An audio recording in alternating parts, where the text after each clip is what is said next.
जय माता दी दोस्तों, कैसे हैं आप सभी। दोस्तों बात कर रहे हैं जून 2020 का महीना वृश्चिक राशि के लिए कैसा रहेगा। इस माह सूर्य ग्रहण भी है, चंद्र ग्रहण भी है, 6 ग्रह वक्री हैं यानी कि उल्टी चाल चल रहे हैं। लेकिन इसके बाद भी आपके राशि ग्रह, आपके राशि स्वामी मंगल जो आशीर्वाद आपके लिए लाए हैं, तो कोई बड़ी खुशखबरी इस माह ज़रूर मिलेगी। क्या वो खास सौगात मिलने वाली है, और अगर किसी ग्रह से कुछ परेशानी है तो उसके क्या उपाय करने हैं, इसकी भी चर्चा होगी। लेकिन वीडियो शुरू करने से पहले मेरी आपसे रिक्वेस्ट है कि अगर अभी तक आपने मेरे चैनल को सब्सक्राइब नहीं किया है तो प्लीज़ इसे सब्सक्राइब कर लें, और पास में जो बेल आइकन बना हुआ है इसे ज़रूर प्रेस करें, ताकि जब भी आगे मेरी नई वीडियोज़ आएँ उन सब के नोटिफिकेशन आप तक पहुँच सकें। जून माह की शुरुआत गंगा दशहरा से होगी, यानी कि 1 जून को माँ गंगा का आशीर्वाद लेने का समय रहेगा। अपने नहाने के पानी में थोड़ा सा गंगा जल मिलाकर स्नान कीजिएगा, 1 चुटकी हल्दी डालिएगा, निश्चित ही आपको माँ का आशीर्वाद मिलेगा। 2 जून निर्जला एकादशी है, 5 जून पूर्णिमा, 6 जून चंद्र ग्रहण रहेगा, 17 जून योगिनी एकादशी, 21 जून अमावस्या है और सूर्य ग्रहण भी है। ग्रहण के समय में भगवान शिव की आराधना करनी चाहिए, शिव मंत्रों का जप करना चाहिए, तभी इस समय का कष्ट कटता है। खासकर जो गर्भवती महिलाएं हैं वो अपने पेट पर दूर्वा बांधें यानी कि घास बांधें और विघ्नहर्ता गणेश जी का ध्यान करें। अपने चारों तरफ शिव मंत्रों का एक कवच बनाएं। आप ओम नमः शिवाय मंत्र का या महामृत्युंजय मंत्र किसी का भी जप कर लें। तो ये कुछ खास स्थितियां हैं जून में। बाकी ग्रहों के परिवर्तन में सबसे पहले बात करेंगे 18 जून की, क्योंकि यहाँ मंगल का राशि परिवर्तन हो जाएगा। बहुत ही सौभाग्यशाली है ये आपके लिए। 18 जून तक ये आपके 4th हाउस में रहेंगे, जो कि सुखों को बढ़ाने वाले हैं। 4th हाउस यानी कि चतुर्थ भाव, ये माँ का भाव है, ये सुखों का भाव है। घर में रहकर मानसिक शांति आपको मिलेगी, माता जी की ओर से आपको आर्थिक मदद भी मिलेगी और उनकी सलाह से आपके काम बन जाएंगे। ये जो आपका प्रेम है, आपका सानिध्य है, इसकी वजह से आपका भाग्य भी बुलंदियों पर रहेगा। वहीं 18 जून के बाद मंगल आ जाएंगे आपके 5th हाउस में। तो 5वां भाव जो है ये बड़ा ही श्रेष्ठ भाव है कुंडली का। आपकी राशि स्वामी का यहाँ आना बहुत ही शुभ स्थिति है। मंगल जो कि भूमि सुत हैं, यानी कि भूमि के जितने भी अधिकार हैं वो मंगल के पास हैं। मंगल रक्त के अधिष्ठाता हैं। कोई भी अगर आपको प्रॉब्लम है ब्लड रिलेटेड, वो दूर होने वाली हैं। मंगल यहाँ 5वें भाव में शिक्षा के क्षेत्रों को और संतान को देखेंगे, तो संतान प्राप्ति के प्रबल योग हैं। खासकर अगर संतान उत्पन्न होती है इस समय में तो पुत्र की प्राप्ति आपको होगी। कुटुंब में विचार आपके एक दूसरे से मिले रहेंगे, और स्टूडेंट्स के लिए भी बहुत ही अच्छा समय ये है जब आपकी मेहनत का फल आपको मिलेगा। एक क्लियर पिक्चर ज़रूर आ जाएगी जून के महीने में। जो भी स्टूडेंट्स किसी भी तरह स्पोर्ट्स से जुड़े हैं, सेना से जुड़ना चाहते हैं, पुलिस या आर्मी आपको ज्वाइन करनी है, सिविल सर्विसेज की आप तैयारी कर रहे हैं, आईटी सेक्टर में हैं या मेडिकल फील्ड्स में हैं, तो बहुत ही बेहतरीन समय आप लोगों के लिए है। इस समय आपका मन भी पढ़ाई में लगेगा, क्लियर अप्रोच रहेगा, आपकी प्रेजेंटेशन स्किल्स बहुत निखरी रहेंगी और अच्छे रिजल्ट लाकर आप आगे बढ़ोगे। ये समय आप बिल्कुल भी नहीं कह सकते हैं कि भाग्य का साथ नहीं मिल रहा है। देखिए, मंगल की स्थितियां हैं वही हमेशा आपकी कुंडली में सबसे ज़्यादा भाग्य कारक रहेंगी।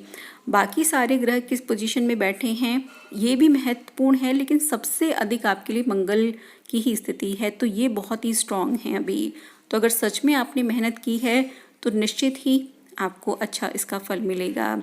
खुद आपकी जो सोच है वो बहुत सकारात्मक रहेगी। इस समय अगर आप कहीं भी प्रेजेंटेशन के लिए जाते हो, इंटरव्यू देने जाते हो, या कहीं भी आपको स्किल्स दिखाने का मौका मिलता है तो ज़रूर आप इसे कर पाएंगे। अगर स्थितियां अभी आपके एरियाज़ में विपरीत हैं या नहीं कर पा रहे हैं तो आप एक नए रूटीन के साथ, एक नए टाइम टेबल के साथ और दुगनी मेहनत से काम करें। निश्चित ही जैसे ही परिस्थितियाँ, ये महामारी की जो परिस्थितियां हैं ये ख़त्म होती हैं, आपको बेहतरीन रिजल्ट मिलेंगे। आप लोगों के लिए जगह बदलने के चांसेस भी बहुत ही ज़्यादा प्रबल हैं। देखिए, राहु आपके अष्टम में बैठे हैं पूरे ही साल भर के लिए। तो जब राहु अष्टम में आते हैं तो ये कुछ परेशानियां देकर अपनी जगह से दूर करते हैं, लेकिन जब मंगल आ जाते हैं तो ये सम्मान सहित व्यक्ति को अपने घर से दूर करते हैं। यानी कि आप किसी नौकरी की वजह से या विवाह आदि आपका हो, कोई भी वजह शुभ वजह बनेगी जिससे आप अपने घर से दूर जाएं, या आप अपने घर से कहीं दूर काम कर रहे हैं तो वापस आपकी घर वापसी हो। तो ये अच्छी पोजीशन है। बाकी ग्रह भी अगर देखें, शनि भी आपके साथ हैं। शनि वक्री हैं लेकिन फिर भी आपके पराक्रम भाव में। तीसरी दृष्टि इनकी संतान भाव पर है, भाग्य पर है और व्यय भाव पर भी है। खर्चे होंगे लेकिन जो ज़्यादातर खर्चे हैं वो मांगलिक कार्यों में हैं। थर्ड हाउस में वक्री हैं, सेकंड और फोर्थ हाउस भी अफेक्टेड रहेंगे। सेकंड हाउस यानी कि जो आपका धन का भाव है, पैसा आएगा आपके पास लेकिन व्यय भी क्योंकि दिखता है तो बस ये है कि कमी नहीं रहेगी। थोड़ा सेटिस्फेक्शन आप में कम रहेगा कि और थोड़ा अच्छा कर पाते, और थोड़ा अच्छा कर पाते। लेकिन जो भी खर्चे होंगे उनसे आपको एक आत्मिक शांति मिलेगी क्योंकि वो ज़रूरी खर्चे रहेंगे। तो इसे भी अच्छी स्थिति कह सकते हैं। सूर्य 15 जून तक आपके 7th हाउस में हैं और 15 जून के बाद ये आपके 8th हाउस में आएंगे। ये प्रॉब्लम है, यानी कि 15 जून के बाद सूर्य संबंधित दिक्कतें आपको रहेंगी। जब सूर्य संबंधित दिक्कतें होती हैं तो सरकारी काम पेंडिंग हो जाते हैं, पिता के साथ लड़ाई झगड़े बनते हैं, आँखों का रोग, हड्डियों का रोग या हार्ट से रिलेटेड प्रॉब्लम आती हैं। लेकिन यहाँ भी मंगल की स्थितियाँ स्ट्रॉन्ग हैं तो कारण बनेंगे, लेकिन उससे कैसे निकलना है, यानी कि जो भी आपका रोग है वो डायग्नोस हो जाएगा और इसका बहुत ही अच्छा ट्रीटमेंट आपको मिलेगा। तो ये स्थितियाँ भी मंगल संभाल रहे हैं। देवगुरु बृहस्पति आपके 3rd हाउस में हैं, वक्री हैं लेकिन फिर भी उच्च के ही समान फल देंगे और इनकी दृष्टि पड़ रही है आपके रिश्तों पर, धन के भाव पर, प्रेम पर।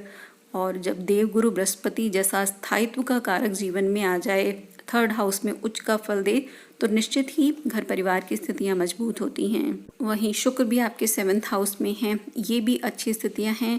तो काफ़ी हद तक इन सब ग्रहों का जो परिवर्तन है, इन सब का निचोड़ जो है, ये आपके भाग्य में भी कुछ परिवर्तन लेकर आएगा। लेकिन एक स्थिति है, क्योंकि राहु बैठे हैं अष्टम में, तो जो भी काम है वो आपको खुद ही करना है, यानी कि आपको मदद थोड़ी कम मिल पाएगी इस समय। अपने ऊपर जितना आप निर्भर रहेंगे या खुद अपने कॉन्फिडेंस से जो आप डिसीजन लेंगे वो ज़्यादा अच्छा रहेगा, या आप अपनी माता जी की सलाह से लीजिएगा, तो इसमें भी शुभता रहेगी। वैसे मंगल आपका पराक्रम बढ़ा रहे हैं तो इतनी एनर्जी आप में खुद ही आ जाएगी कि जो भी आपके काम हैं वो आप समय से पूरे कर लो। इसी वजह से अपने वर्क प्लेस में, अपने ऑफिस में भी अपना एक वर्चस्व आप कायम कर पाएंगे।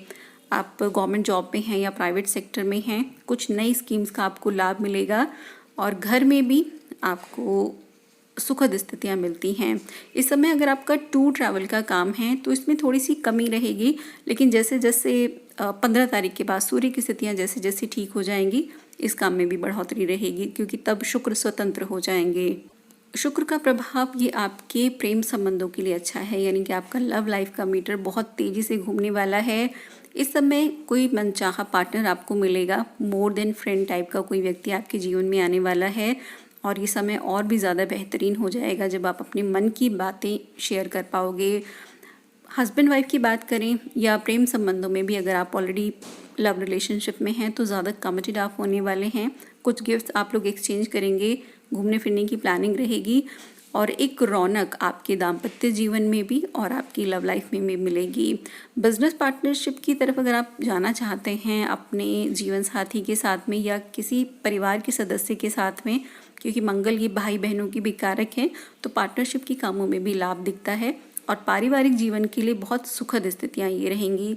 पिता के साथ हालांकि थोड़े झगड़े आपके बढ़ सकते हैं, तो बिल्कुल कोशिश करें कि वो कुछ भी कह रहे हैं उनकी बात का पलट कर जवाब नहीं देना है। बाकी मंगल निश्चित ही कुछ मांगलिक कार्य करने जा रहे हैं। जिन लोगों पर मांगलिक दोष है वो इस समय समाप्त रहेगा और शादी ब्याह के संबंध बहुत आसानी से तय हो जाएंगे। विवाह का कारक भी देखिए मंगल ही हैं, तो निश्चित ही अच्छा समय है प्रेम संबंधों में भी, विवाह आदि के लिए भी और भूमि संबंधी अधिकारों के लिए भी। इस अवधि में आपको जो परेशानी रहेगी, एक तो मैंने सूर्य के कारण बता दी है और दूसरा राहु के कारण ही है। और ये राहु वाली जो परेशानी है तो पूरे साल चलने वाली है, जिसमें पेट का इन्फेक्शन हो जाए, कुछ लीवर से संबंधित दिक्कतें आपको हो सकती हैं और नेत्रों का रोग इस समय आपको परेशान कर सकता है। तो इन चीज़ों को बहुत सीरियसली लेना है, डॉक्टर को आपको दिखाना है। और राहु का उपाय आपको हर महीने करना है, आप किसी भी दिन से कर सकते हैं।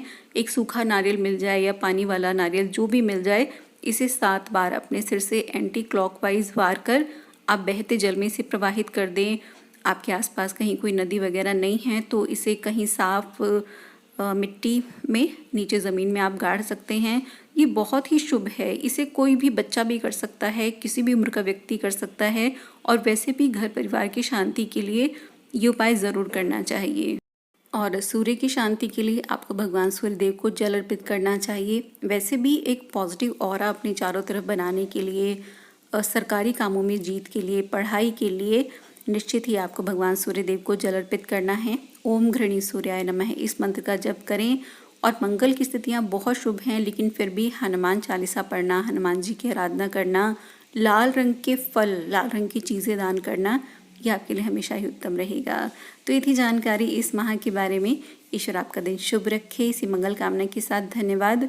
वीडियो अच्छा लगे तो प्लीज़ इसे लाइक ज़रूर करें और मुझ तक अपना प्यार पहुंचाने के लिए कमेंट बॉक्स में हर हर महादेव का एक जयकारा ज़रूर लगाएं। धन्यवाद।